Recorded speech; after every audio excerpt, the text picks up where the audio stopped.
Roguelike games have always attracted a healthy player base, with their focus on progress, loot, some RPG elements sprinkled in, and often the challenge of permadeath creating an exciting and addictive gameplay loop. A loop that really makes you want to jump back in and give it another go. And there are few games that put all of these elements together as well as Risk of Rain 2, an action roguelike that pairs these traditional gameplay elements with some nostalgic retro art styles and solid mechanics. This all makes it about as addictive and creative as any game we've played in the genre. On Steam, Risk of Rain 2 is sitting at an impressive 96%, with the reviews of more than 120,000 players. And it doesn't take a lot of playtime to see why. In this video we'll be going over what makes it so great and sharing our thoughts to help you decide if it's one for you to play in 2022. The game's premise is pretty simple, and it's simple in a good way. It adds just enough backstory to frame the game, but not so much that it bogs down the fast and fun feel of the experience. Essentially, you travel to an alien planet where you hear a distress beacon. You land on this alien's planet's surface, teeming with stuff trying to kill you, and alone or with friends, you make your way through hordes of aliens trying to either survive for as long as possible, or escape on a shuttle depending on which game mode you choose. And it's as simple as that, that's the game. But what makes the game more complex is actually surviving.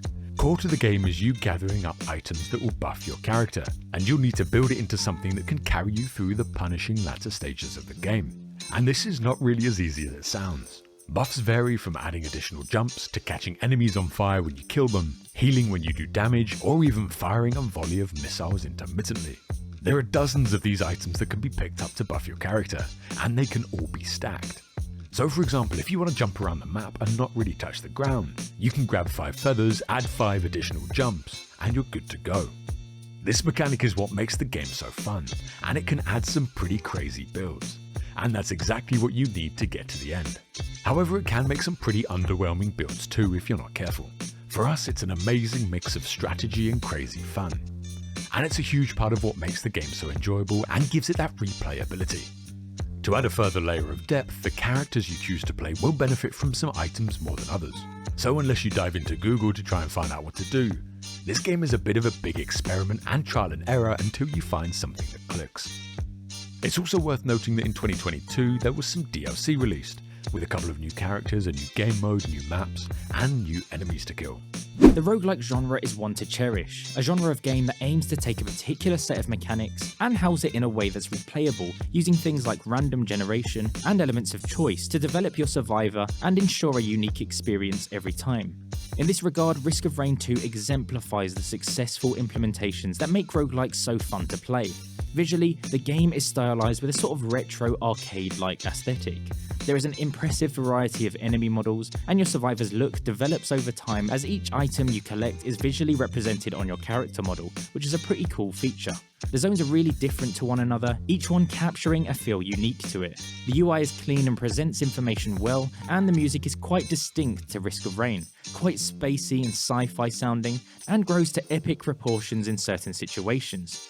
This carries you nicely through the at times long sessions without feeling dull or repetitive.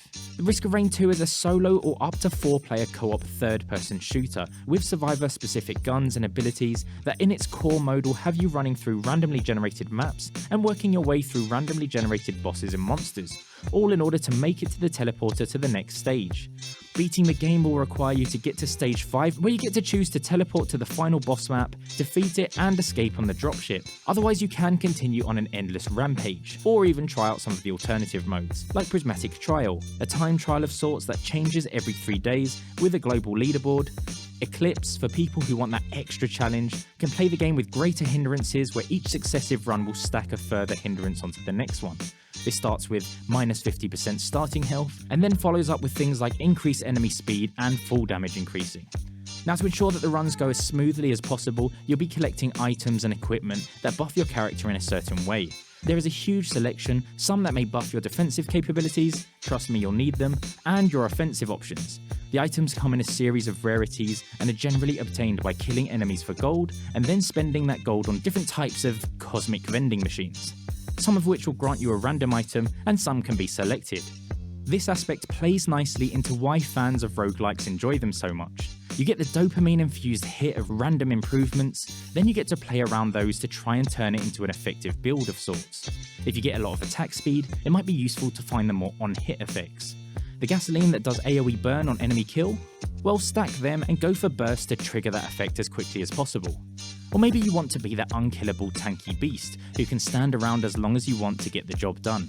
The one thing I'll say for newer players is it can feel really alien to play at the start. Items will pop out of canisters, and you don't get to read the description of what it is until you pick it up. This makes the carousel type machines harder to pick wisely, detracting a little from the new player experience. You can always hold tab during gameplay and read your equipped item descriptions if need be. Once you get past this aspect, however, it becomes a bit more second nature, and also aids in co-op a huge amount, helping to leave your teammates more important items to them. A few other customization features are equipment. You get one slot, which you can swap with different equipment as you come across them. They're normally high cooldown, high impact abilities, as opposed to the more passive nature of the items. And there are also turrets and drones that will aid you through each world you travel through.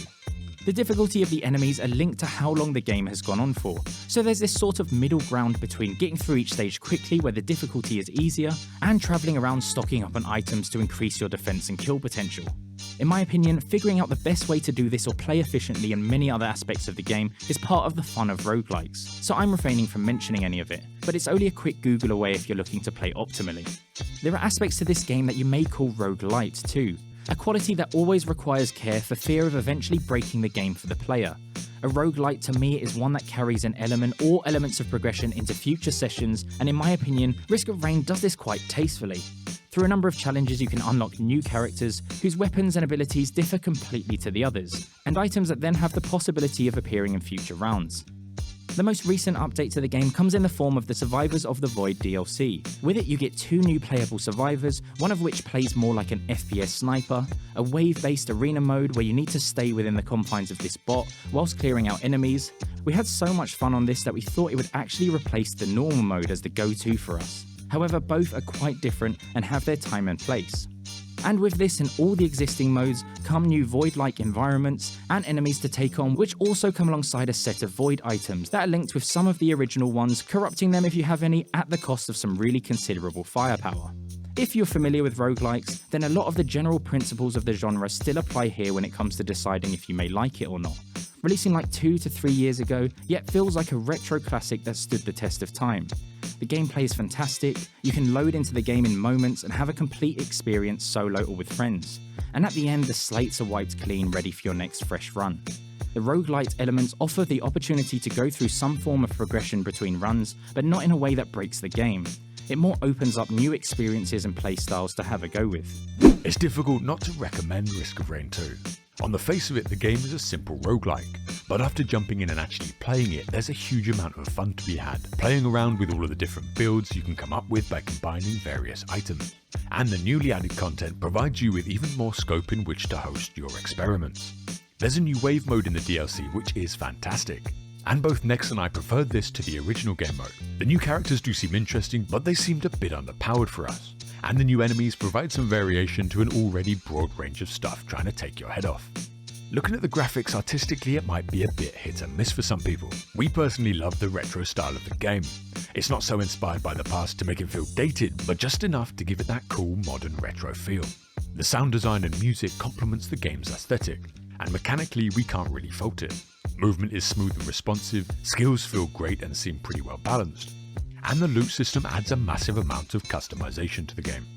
Overall, it's fantastic. It's pretty straightforward, it knows what it wants to be, and it does that extremely well. It's probably better to play with friends, but it's still pretty fun to play solo.